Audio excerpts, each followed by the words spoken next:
इति सुमत निर्णय। वेश के बारे में, तिलक के बारे में, चोटी के बारे में,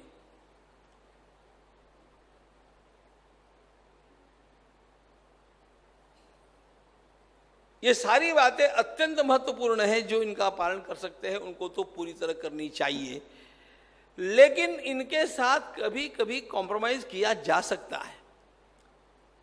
समझौता कहां नहीं किया जा सकता? नारायण की पूजा करते हो कि नहीं, धर्म के नियम का पालन करते हो कि नहीं, अहिंसा, सत्य, अस्तेय, ब्रह्मचर्य, असंग्रह, इनके साथ समझौता नहीं है। धर्मो ज्ञानम हरेर भक्ति ही। वेदांत पढ़ते हो कि नहीं? हाँ, पढ़ते हैं। वेदांत पढ़ते हैं इसलिए ऐसा हो गया कि ध्यान में यह आया कि सामने जो मूर्ति है उसमें परमात्मा है ही नहीं। नेदई यदिदम उपासते यन्मनसा न मनुते ये नाहुर्मनोमतं तदेव ब्रह्मत्वं विद्धि नेदई यदिदम उपास। अब ये तो उपनिषद का वचन है।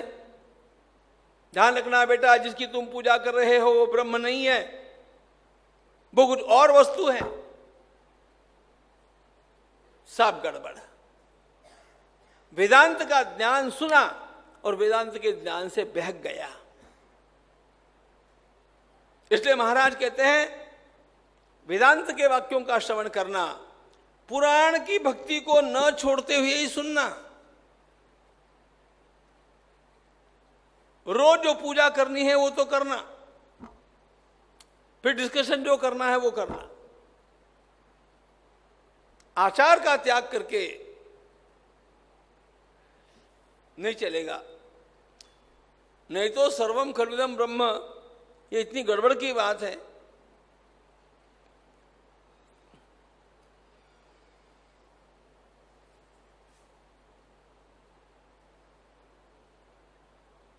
आदमी का आचार शिथिल हो जाता है, भक्ति ढीली हो जाती है। मैं ज्ञान तो प्राप्त करूं, मेरा ज्ञान मेरी भक्ति के लिए मारक नहीं होना चाहिए। ज्ञान सर्वदा भक्ति का पोषक होना चाहिए। महाराज का इसलिए आग्रह है नीतिक कालानुरोधेन। और इतना यदि आपने किया है ना, रोज ठाकुर जी की पूजा करते हैं, धर्म के प्रमुख नियमों का पालन करते हैं और भगवत गीता पढ़ते हैं। ज्ञान का अर्थ आप गीता ही करो, क्योंकि वेदांत का सार भगवत गीता ही है। आप पूजा पाठ करते हैं, आप भगवत गीता पढ़ते हैं और आप नैतिकता का पालन करते हैं। फिर सामान्य जो लौकिक बातें हैं ना, कि साड़ी पहनना कि ड्रेस पहनना, आया कि नहीं प्रश्न? और ये अगली पीढ़ी में तो और आने वाला है।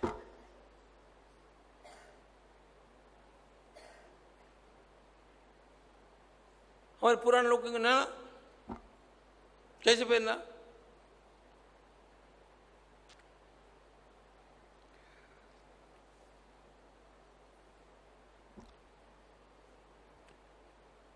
महाराष्ट्र में 9 वारी साड़ी पहनते थे पहले, ठीक है ना?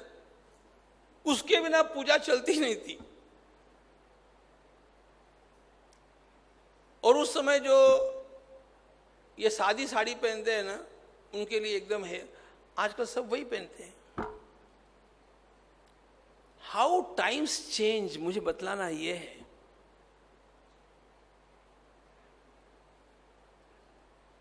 अच्छा, यहां पर ये सब ठीक है। अब कोई अमेरिका में पूजा कर रहा होगा तो उसको क्या करना? अरे फिर पूजा करना कि नहीं करना? ये सारे प्रश्न हैं जिनको हम लोग फेस करते हैं।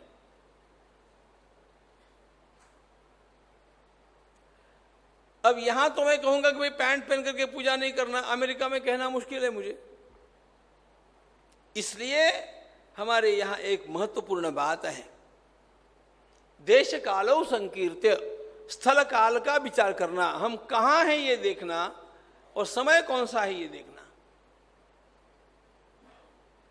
उसके अनुसार ये बदलता है। अपना स्वयं का भी आचार जितना अपने घर में होता है उतना बाहर नहीं हो सकता। अब यहां की तो बात छोड़ दो, क्योंकि यहां जितना होता है उतना घर में भी नहीं होता है। ये अपना घर है, गंगा जी है यहाँ पर। अपने घर जो है ना वो सारे टेम्पररी घर है, अपना सच्चा घर तो यही है। देवी सुरेश्वरी भगवती गंगे, देवी सुरेश्वरी भगवती गंगे, त्रिभुवन दारिणी तरल तरंगे, त्रिभुवन तारिणी तरल तरंगे, देवी सुरेश्वरी भगवती गंगे, त्रिभुवन दारिणी तरल तरंगे, देवी सुरेश्वरी भगवती गंगे, त्रिभुवन तारिणी तरल तरंगे। जय जय गंगे नमो नमो, जय जय गंगे नमो नमो, जय जय गंगे नमो नमो, जय जय गंगे नमो नमो, हर हर गंगे नमो नमो, हर हर गंगे नमो नमो, हर हर गंगे नमो नमो, हर हर गंगे नमो नमो, देवी सुरेश्वरी भगवती गंगे, त्रिभुवन तारिणी तरल तरंगे, देवी सुरेश्वरी भगवती गंगे, त्रिभुवन तारिणी तरल तरंगे, देवी सुरेश्वरी भगवती गंगे, त्रिभुवन तारिणी तरल तरंगे, देवी सुरेश्वरी भगवती गंगे, त्रिभुवन तारिणी तरल तरंगे। विष्णुपति नमो नमो, विष्णुपदी है नमो नमो, विष्णुपदी है नमो नमो, विष्णुपति नमो नमो, शंभु शिरस्ते नमो नमो, शंभु शिरस्ते नमो नमो, शंभु शिरस्ते नमो नमो, शंभु शिरस्ते नमो नमो, देवी सुरेश्वरी भगवती गंगे, त्रिभुवन तारिणी तरल तरंगे, देवी सुरेश्वरी भगवती गंगे, त्रिभुवन तारिणी तरल तरंगे, देवी सुरेश्वरी भगवती गंगे, त्रिभुवन तारिणी तरल तरंगे, देवी सुरेश्वरी भगवती गंगे, त्रिभुवन तारिणी तरल तरंगे, शैल विहारिणी नमो नमो, शैल विहारिणी नमो नमो, शैल विहारिणी नमो नमो, शैल विहारिणी नमो नमो, सिंधुगामिनी नमो नमो, सिंधुगामिनी नमो नमो, सिंधुगामिनी नमो नमो, सिंधुगामिनी नमो नमो, देवी सुरेश्वरी भगवती गंगे, त्रिभुवन तारिणी तरल तरंगे, देवी सुरेश्वरी भगवती गंगे, त्रिभुवन तारिणी तरल तरंगे,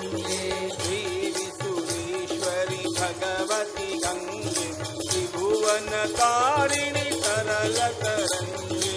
देवी सुरेश्वरी भगवती गंगे त्रिभुवन तारिणी तरल तरंगे। पाप निवारिणी नमो नमो। पाप निवारिणी नमो नमो।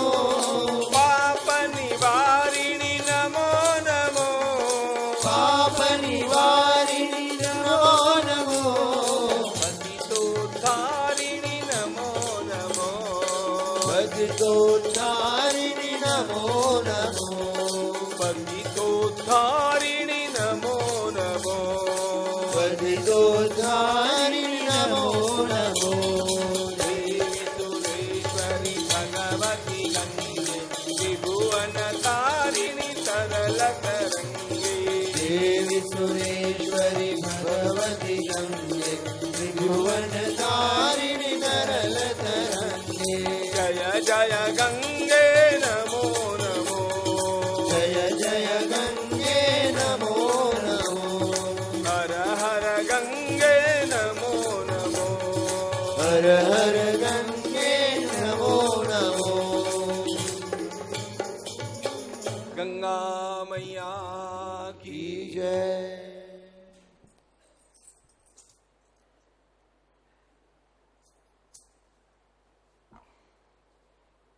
हमारी माता तो गंगा मैया है,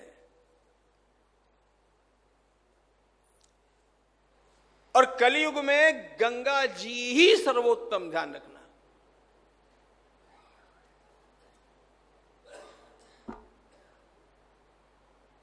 अब विषयांतर हो जाएगा, मैं करना नहीं चाहता हूं, लेकिन महाराज का एक छोटा ग्रंथ है गंगा निर्णय, गंगा स्थिति निर्णय।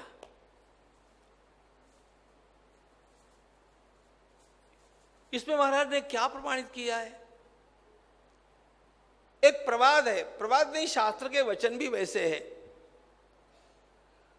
कि कलयुग के 5000 वर्ष पूर्ण होने के पश्चात गंगा जी यहां से निकल जाएगी।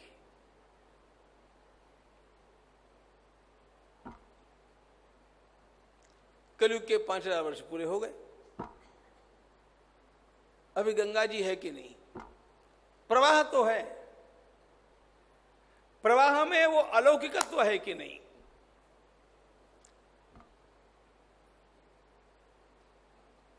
और गंगा जी को जो शाप मिला है उसके अनुसार उनकी स्थिति यहां पर केवल 5000 वर्षों की है। इसलिए वैसे देखा जाए तो गंगा जी का अलौकिकत्व समाप्त हो जाना चाहिए, लेकिन महाराज ने अपनी पूरी बुद्धि लगा करके और शास्त्रों के और भी वचनों को खोज करके ये प्रमाणित किया कि कलयुग में तो मूल बात है, सारे देवता आकर के गंगा जी में रहेंगे, इसलिए गंगा जी सर्वोत्तम क्षेत्र है, गंगा जी जाने वाली नहीं है।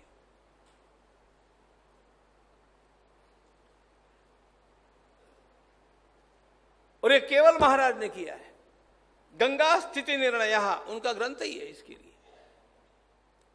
ये छोटे छोटे ग्रंथ हैं, वो ग्रंथ दिखने में छोटे हैं, उसके आर्गुमेंट्स नैयायिक लोग समझते ऐसा है।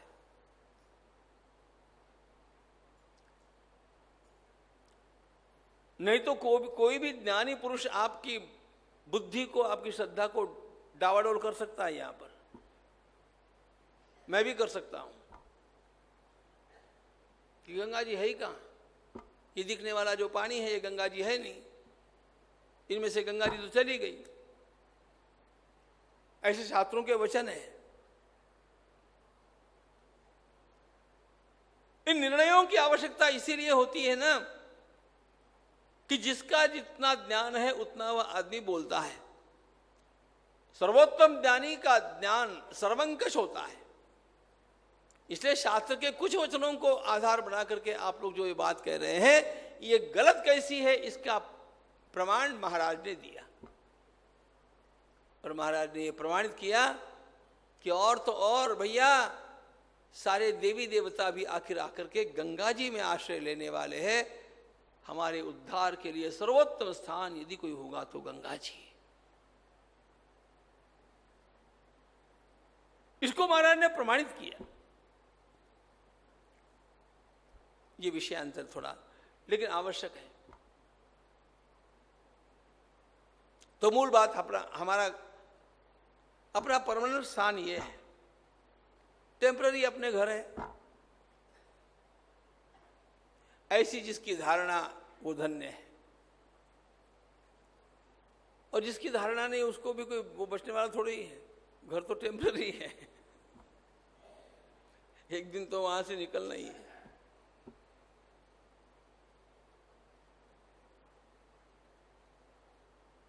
बात चली थी नीतिक कालानुरोधेन स्वगेह पूर्ण आचार। अपने घर में पूरा आचार का पालन होता है, दूसरे के घर में जाने पर थोड़ा सा समझौता करना पड़ता है, आधा आचार हो गया।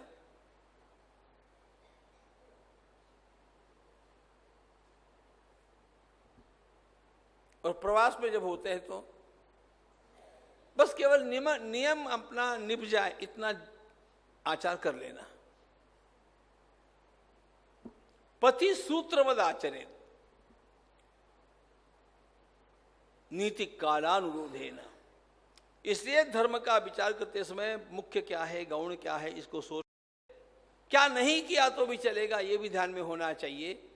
नित्य तो सब कुछ करना चाहिए, लेकिन एक आध बार संकोच करना पड़ा तो किस बात का किया जाए और कैसे वो मान्य किया जाए, ये सारा महाराज यहां पर बतलाते हैं। नीति कालानुरोधेन इति सुमत निर्णय।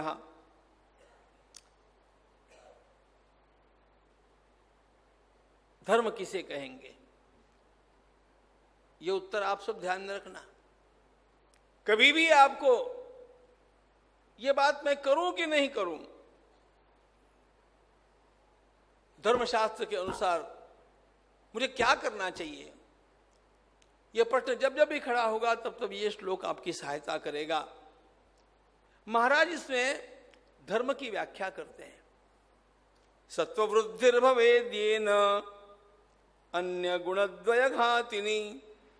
सत्ववृद्धिर्भवेद्येन अन्य गुणद्वय घातिनी सही धर्मो न चान्य स्यात् इति स्वमत निर्णयः।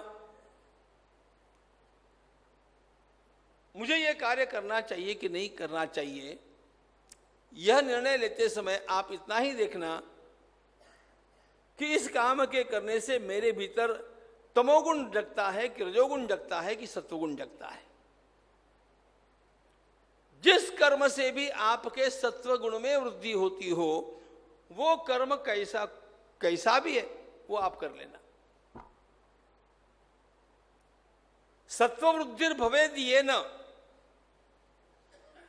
जिससे सत्वगुण बढ़े वो धर्म। लड़ाई झगड़ा करने से सत्वगुण बढ़ता है ना? नहीं बढ़ता है, फिर नहीं करना चाहिए। बिना ही कारण का विवाद और अपने अपने संप्रदाय का अभिनिवेश लेकर के विवाद,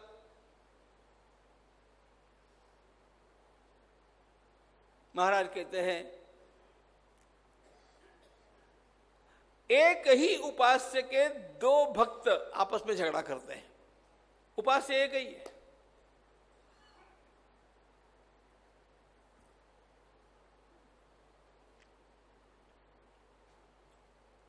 और अपनी बात को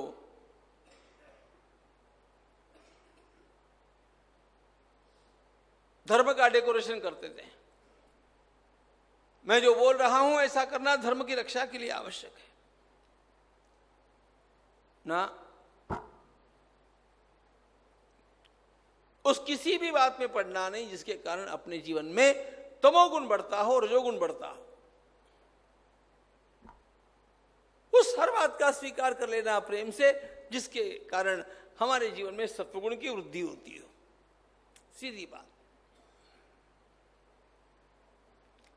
अब सत्वगुण क्या है, उसकी वृद्धि क्या है, भगवद गीता का 17वां अध्याय पढ़िए। थोड़े में बोलना हो तो अपना आलस, निष्क्रियता और चंचलता, ये तीन बातें जिसके कारण बढ़ती है वो नहीं करना। जिसके कारण मन प्रसन्न होता है शांति मिलती है और ज्ञान में वृद्धि होती है वो करना। क्योंकि प्रसन्नता, शांति, आनंद, ज्ञान ये सत्वगुण के लक्षण हैं। कभी कभी काम होता है धर्म का, काम होता है भगवान का, और होती ज्यादा है माथाकूट। काय को करना, उसकी आवश्यकता नहीं। वो शास्त्र की आज्ञा होगी, गुरु की आज्ञा होगी, वो दूसरी बात है। अपनी स्वेच्छा से उसमें नहीं पड़ना। इति सुमत निर्णय, महाराज कहते हैं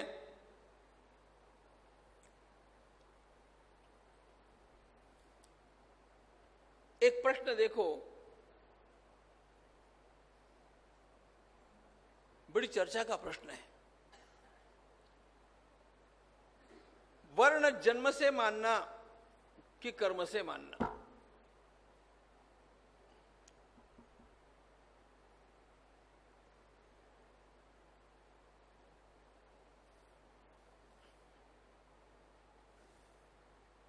महाराज ने कहा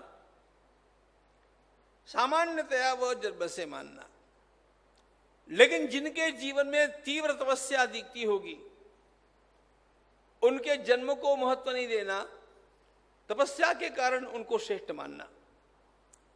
तीव्र तपस्विनां देहे ब्राह्मण्यम कर्मभिर्गुणैः जन्मनैव तदन्येषाम् इति स्वमत निर्णयः।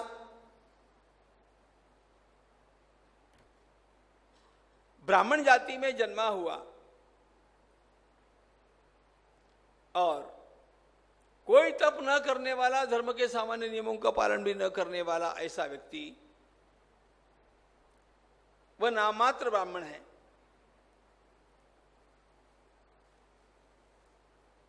उस जाति में न जन्मा हुआ लेकिन सात्विकता से भरा हुआ, फिर वही कसौटी, सात्विकता है कि नहीं। ब्राह्मण को देखो, सात्विकता देखो।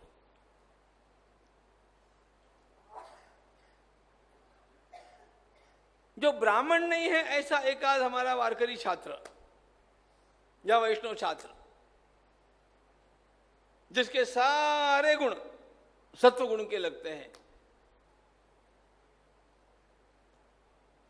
और एक उधर पंडित जी है जो लड़ाई झगड़ा लोभ वोभ सब कुछ है। महाराज कहते ये खाली जन्म से ब्राह्मण है, इसका ब्राह्मण्य पूज्य नहीं है।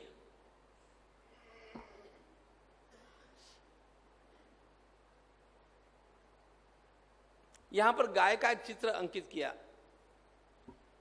या समझ लो यहां पर एक मूर्ति लाई, अपने कृष्ण कन्हैया के लिए एक गोमाता की मूर्ति यहां पर ला करके रखी।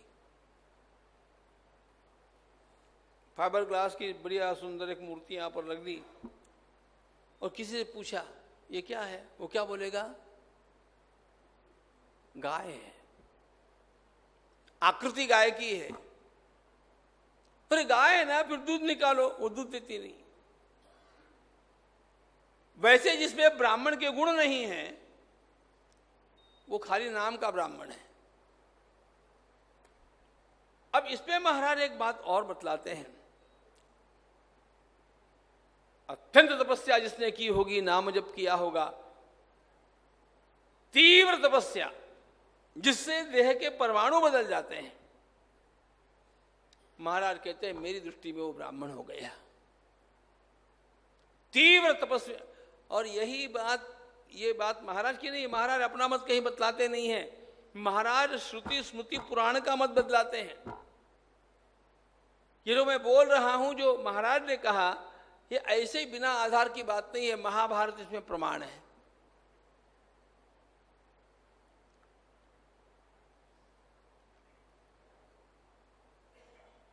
और ये बड़ा महत्वपूर्ण प्रश्न है। यह दिमाग में होगा तो समय समय पर खड़े होने वाली उलझनों से आप बाहर निकल सकते हैं, नहीं तो फंसे ही रहेंगे। फिर कहते हैं स्वधर्मम परधर्मम वा यत् सत्व फल साधकम तत्तदस्तु परम धर्म्यम इति स्वमत निर्णयः।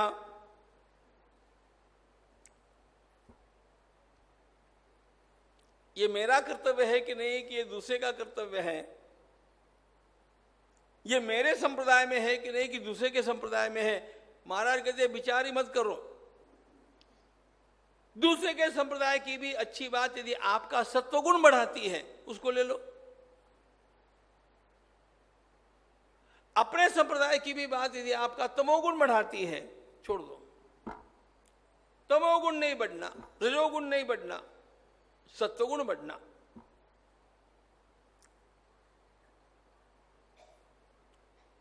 अगले श्लोक में महाराज ने वेद और भगवत गीता इन दोनों को समकक्ष ला करके बैठाया है।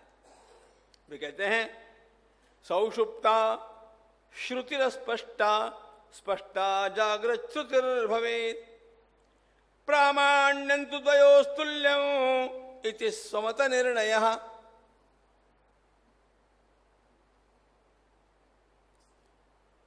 कभी कभी अब अपने 28 वेद विद्यालय चले हैं, कभी कभी लोगों में उत्साह आता है,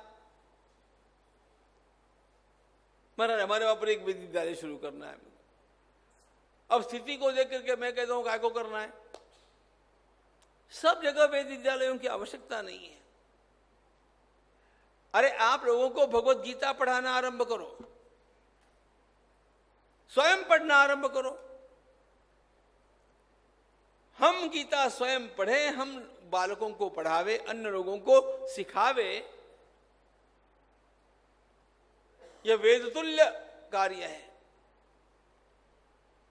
क्योंकि भगवत गीता के सारे सिद्धांत वैदिक सिद्धांत है।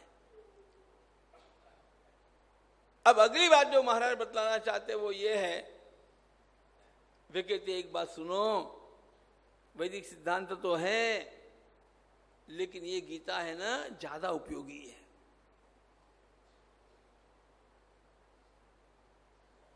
क्यों ज्यादा उपयोगी है? महाराज कहते हैं दोनों भी श्रुति है, दोनों में वेद तुल्यता, एक तुल्यता है, लेकिन वेद भगवान का निश्वास है और भगवत गीता भगवान की वाणी है।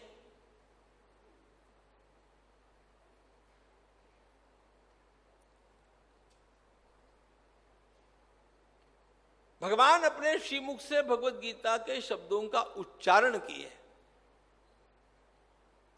इसलिए वो उनकी वाणी है। वाणी होने के कारण भगवत गीता का अर्थ थोड़े परिश्रम में से समझ में आ जाता है, वो स्पष्टार्थ बोधक है।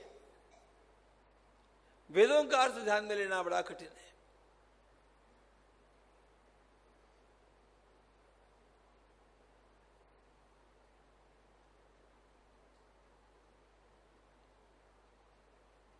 भगवान निद्रित है, उनकी सांस में से वेद निर्माण हो गए, ये वर्णन है। महाराज कहते हैं गीता का उपदेश करते समय भगवान जग रहे हैं और वाणी से वो नारायणेन स्वयं पार्थाय प्रतिबोधितां भगवता नारायणेन स्वयं व्यासेन ग्रथितां पुराण मुनिना। भगवान नारायण ने स्वयं अपने श्रीमुख से जागृत अवस्था में इसका उपदेश किया।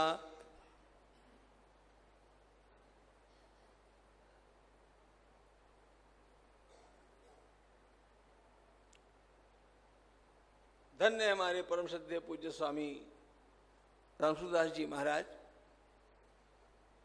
जिन्होंने भगवत गीता का प्रचार वेद की शैली से किया। गीता कंठस्थ होनी चाहिए, केवल कंठस्थ नहीं, श्लोकांक सहित कंठस्थ हो जाए।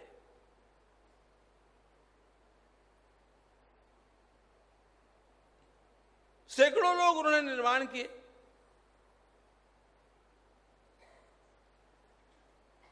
भगवत गीता का प्रचार, महाराज कहते हैं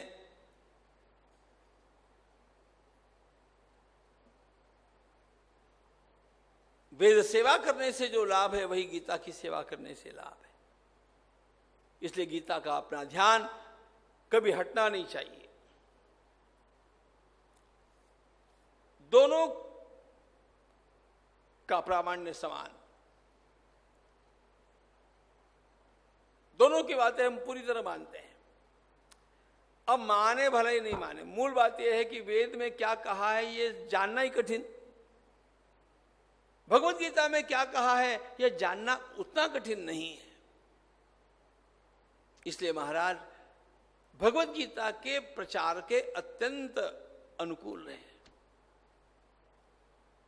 अच्छा, व्यवहार में निर्णय कैसे करना, लोगों के साथ कैसे व्यवहार करना, महाराज की सीधी बात सुन लो। पशौ दंडश्चिशौ मौनम शठे शाठ्यम रुजौ रति सभ्येषु सभ्यता नीतिर इति स्वमत निर्णयः। धर्म के अंतर्गत रह करके श्री महाराज कहते हैं पशौ दंडः शिशौ मौनम। कुछ लोग व्यवहार में इतने बुरे होते हैं, नासमझ होते हैं, कितना ही कहने पर उनके ध्यान में आता नहीं है, और जो समस्याएं खड़ी नहीं करनी चाहिए वो खड़ी करते ही रहते हैं। महाराज कहते हैं ऐसे लोगों को दंड देना चाहिए। दंड विधान मनुष्य के जीवन का एक अत्यंत महत्वपूर्ण पहलू है। पशौ दंडः, दंड देना चाहिए, इसका अर्थ अपने हाथ में डंडा लेकर के पीटना चाहिए ऐसा नहीं है। दंड में वाग्दंड भी है, उसको डांटना चाहिए। पशौ दंडः,